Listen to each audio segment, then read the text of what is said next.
Hello friends, welcome back to trading with peace and I hope you guys are trading with peace. और आज की इस video में हम बात करेंगे जोमेटो शेयर के ऊपर। और first of all very very sorry कि मैं डेली वीडियो अपलोड नहीं कर पा रहा हूँ क्योंकि बिजी शेड्यूल चल रहा है। अपार्ट फ्रॉम स्टॉक मार्केट जो मैं और काम करता हूँ तो उससे शेड्यूल थोड़ा बिजी हो चुका है, तो इस कारण मैं अपने चैनल को ज़्यादा टाइम नहीं दे पा रहा हूँ। और सैटरडे संडे एज यूजुअल मैं हमेशा वीडियो बनाता हूँ और बनाता ही रहूँगा। तो लास्ट टाइम जैसे हमने पेटीएम पे बात की थी, आज हम जोमेटो के ऊपर बात करेंगे। उस वाले ही वीडियो में मैंने आपको बताया था कि जोमेटो पे मैं बहुत जल्दी एक वीडियो बनाने वाला हूँ। तो जोमेटो पे आप देखोगे, अगर हम एक साल में देखें तो अभी भी हमें ये 43.44% की सेल पे मिल रहा है स्टॉक। 61 नीचे 61 यानी 61 रुपये ये टूट चुका है अपने आईपीओ लिस्टिंग के बाद से वाईटीडी में। तो अब क्या इसमें आपको बाई करना चाहिए, नहीं करना चाहिए, तो इसी के ऊपर हम बात करेंगे। तो कृपया मेरे कहने पे अगर आपके पास भी ये स्टॉक है तो ना ही उसमें अपनी क्वांटिटी ऐड करना, ना ही उसको उसमें से स्क्वायर ऑफ करना। बट जो मैं बातें बोल रहा हूँ, अगर आपको कहीं ना कहीं समझ आता है तो उसके बाद आप एक डिसीजन ले सकते हैं। आई होप आप सभी लोगों के पास ना हो जोमेटो, अगर है तो इसी वीडियो में हम बात करेंगे। और जिनके पास नहीं है, क्या उनको खरीदना चाहिए, उसी के आगे हम बात करेंगे वीडियो में। तो अगर हम देखें 11 मार्च 2022 के लास्ट जब ये क्लोजिंग दी इसने तो 79 पे आया है, 79.95, ऑलमोस्ट हम मंथ के चलते हैं 80। और लगभग आप देखोगे जब से स्टॉक आईपीओ लॉन्च हुआ है उसके बाद का ये सबसे निचले लेवल पे ही स्टॉक ट्रेड कर रहा है। तो क्या इसमें हम बाइंग कर सकते हैं, नहीं कर सकते हैं? तो टेक्निकल्स पे आने से पहले मैं आपको इसका क्विकली एक फाइनेंशियल्स बैकग्राउंड दिखा देता हूँ कि क्या है क्या नहीं है कंपनी के पास। तो उसके बाद हमारा जो भी हम डिसीजन लेंगे वो थोड़ा बहुत हमें सपोर्ट कर पाएगा। तो जैसे कि मैं अपनी पुरानी वीडियो में भी आपको बता चुका हूँ कि अगर आपको कंपनी का बिजनेस समझ आता है, प्रॉफिट समझ आता है, डिविडेंड समझ आता है और उसकी ग्रोथ समझ आती है, तभी अपना पैसा लगाना चाहिए। अदरवाइज कंपनी भले कितनी भी फेमस हो, कुछ क्यों ना हो कंपनी का, यानी पूरा मार्केट कैप्चर उसने कर रखा हो, बट जब तक उसकी बुक्स में नेट प्रॉफिट नहीं आ रहा तब तक कंपनी किसी काम की नहीं है।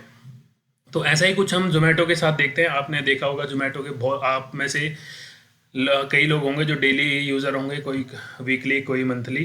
तो मंथली तो आई थिंक जितनी भी अर्बन पॉपुलेशन है उनमें मंथ में तो एक बार कोई ना कोई जोमेटो का यूज़ कर ही लेता है। तो क्या कंपनी पैसा कमाती है, नहीं कमाती है? तो अभी आपके साथ डेटा शेयर करता हूँ। मार्केट कैप आप देखोगे 62,897 करोड़, यानी एक अच्छा खासा मार्केट कैप है कंपनी का।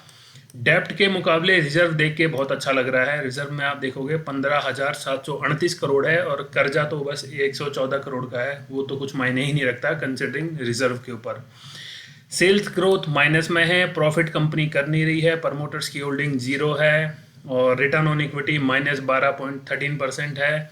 ROE आप देखोगे, ROCE और ROE दोनों माइनस में चल रहा है। तो क्यों आपको ये स्टॉक खरीदना चाहिए? ठीक है, अब इसके बाद अगर आपको मैं दिखाता हूँ इसके P&L, जो सबसे मेन चीज़ होता है। आप देखोगे 2018 से लेके 2021 तक का हमारे पास डेटा है और कंपनी ने कभी भी प्रॉफिट नहीं कमाया, कभी भी कंपनी के बुक्स में प्रॉफिट पोस्ट नहीं हुआ। कंपनी की जो सेल्स होती है उससे हर बार ज़्यादा उसके एक्सपेंस हो जाते हैं। एक्सपेंस किस में होते हैं? एक्सपेंस 90% जो जोमेटो का एक्सपेंस है वो है प्रमोशन का, क्योंकि उन्हें अपना एक ब्रांड बनाना है। अभी तक जब से कंपनी लॉन्च हुई है तब से कोई प्रॉफिट नहीं है। आप अगर देखोगे जो शेयर होल्डिंग का हमारे पास पैटर्न दिख रहा है तो FIIs का इसमें थोड़ा इंटरेस्ट है। आप देखोगे दिसंबर 2021 में 11.31% FIIs के पास ये स्टॉक है। और सबसे ज़्यादा जो भी स्टॉक गिरे हुए रहते हैं, सबसे बुरा हाल पब्लिक के पास होता है उनका। सबसे फंसे हुए जो ऑडियंस होती है वो पब्लिक होती है, हम और आप जैसे रिटेलर्स। तो ये तो होगी क्विकली फाइनेंशियल्स पे बात। फाइनेंशियल्स पे आपने देखा कंपनी के पास अच्छा रिजर्व है कंसिडरिंग डेप्ट। कंपनी के पास कुछ खास प्रॉफिट है नहीं, कुछ खास क्या, कुछ है ही नहीं प्रॉफिट कंपनी के पास। और फिर भी लोग पूरे मार्केट में जितने भी रिटेलर्स हैं उनको पता नहीं जोमेटो में क्या दिखा। तो बी वेरी फ्रैंक, मैंने इसका IPO में 1% भी इंटरेस्ट नहीं दिखाया, ना ही मैंने इसमें, क्योंकि स्टार्टिंग से ही मुझे इसका बिजनेस मॉडल समझ नहीं आता था और ना ही मुझे इसके प्रॉफिट में कभी दिखा कि इसमें प्रॉफिट नहीं है। और मैं कभी भी ऐसे स्टॉक नहीं चुनता जिनमें मुझे ना दिखे कि कंपनी प्रॉफिट ना कर रही हो। भले कितना भी कोई मुझे शॉर्ट भी बोल दे कि स्टॉक खरीद लो, मैं उसे अपने पोर्टफोलियो में ऐड करना नहीं चाहता और ना ही चाहूँगा कि जो कंपनी प्रॉफिट ही नहीं करे तो हम उसको अपने पोर्टफोलियो में रख के क्यों इतना गेन के पीछे लालच दिखाएं। क्योंकि बहुत सारे 4,000 5,000 ऐसी कंपनियां हैं जिनके स्टॉक आप लोग ले सकते हैं।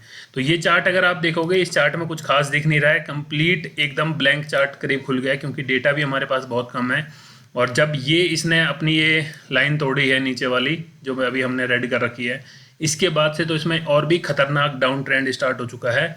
और अगर ये इस लाइन को नीचे फिर से तोड़ देता है तो इसमें और भी ज़्यादा सेलिंग आएगी, बट मुझे नहीं लगता कि अब इसमें इतनी जल्दी कोई सेलिंग आएगी, क्योंकि अभी तक जो मार्केट में न्यूज़ थी, जो कुछ चल रहा था, उसमें तो ठीक ठाक बच गया ये स्टॉक अभी तक।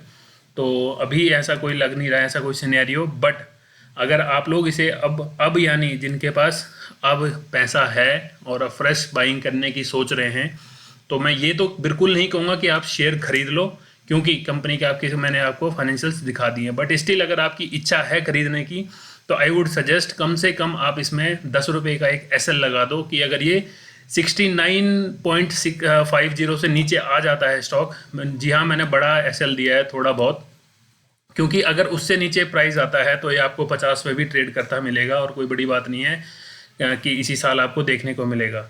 बट अगर ये गेन करता है, अगर यहाँ से ये अभी भी इसमें अगर स्कोप आया, तो आपके पास टारगेट होगा 100 रुपये तक का, ये तो आ ही सकता है, जिसमें इसका पहला टारगेट नज़र आता है मुझे, कि अगर ये यहाँ से बाउंस बैक हो जाता है अच्छा खासा, तो मंडे का इंतज़ार कीजिए। जिस हिसाब से कैंडलस्टिक पैटर्न फ्राइडे का बना है, भले आपको लग रहा होगा कि कुछ साइडवेज में था, बट एक अच्छी जो सपोर्ट ये होल्ड करके बैठा हुआ है वो है इसके 76 की, ये यानी बाइंग जोन के आसपास ही चल रहा है। तो अगर ये बाइंग जोन के आसपास से बाउंस बैक कर जाता है, 20-25 रुपये का भी अगर आपको बाउंस बैक देता है, तो यू कैन थिंक कि इसमें आप शॉर्ट टर्म के लिए ही रखें, लॉन्ग टर्म इसमें इन्वेस्टिंग की बात नहीं होगी, इसमें इंट्रा डे की भी बात नहीं होगी, इसमें बात होगी खाली जो स्विंग ट्रेडर्स होते हैं उनके लिए, यानी जिनका व्यू किसी का 2 हफ्ते 3 हफ्ते 4 हफ्ते का व्यू होता है उनके लिए। तो ये टारगेट हो सकता है 10 रुपये का एसएल, और टारगेट आपके सामने 20 रुपये का 1:2 आ सकता है। और अगर आपको लगता है कि 100 रुपये से ऊपर यानी आपकी और ग्रिड है, तो आप अपना एसएल ट्रेल कर सकते हैं। बट जो स्ट्रिक्ट होगा हमारा वो होगा स्टॉप लॉस होगा 69.50। और जिनके पास, जो मेरे दोस्त इसको 150-140 के करीब से होल्ड करके रखे हैं, और आई होप आप लोगों ने अपना रिस्क मैनेजमेंट देखा हो, आपने कुछ एनालिसिस करके ही इसमें ट्रेड किया हो। तो अभी कुछ कह नहीं सकते, क्योंकि अभी तक हमारे पास जो डेटा है उसमें हमेशा कंपनी ने लॉस रिपोर्ट किया है। तो हो सकता है इसके पीछे एक विज़न हो उनका कि कुछ आने वाले दिनों बाद अपनी मार्केटिंग कम कर देंगे, प्रमोशंस पे कम खर्चा करेंगे, क्योंकि एक अच्छा ब्रांड बन जाए। बट कंसिडरिंग मार्केट सिनेरियो, ऐसा बहुत कम ही होता है कि जो ऐसी कंपनियां, आपने देखा होगा कितनी कंपनियां आई और कितनी चली गई हैं, बहुत कम ही सर्वाइव कर पाती हैं। उनमें से अभी जोमेटो और स्विगी तो चल ही रही हैं, बाकी तो आई और गई। तो आई होप आप लोगों के पास पीस हो ट्रेड के लिए। और अगर आपको लगता है कहीं ना कहीं कि आप फंस चुके हैं, तो आप इसमें से एग्ज़िट कर सकते हैं, अदरवाइज़ होल्ड करो अगर आपको लगता है कि बाउंस बैक करेगी कंपनी। और जी हाँ, अगर आपको इससे अलग कुछ पता है इसके बारे में, तो प्लीज़ कमेंट में ज़रूर शेयर करें, ताकि जो और लोग हैं, जो कोई भी फंसे हुए लोग ही देखते हैं ज़्यादातर वीडियो, तो उनको थोड़ी हेल्प मिल सके, मोटिवेशनल बूस्ट हो सके उनका। थैंक यू सो मच, मिलते हैं नेक्स्ट वीडियो में, बाय बाय।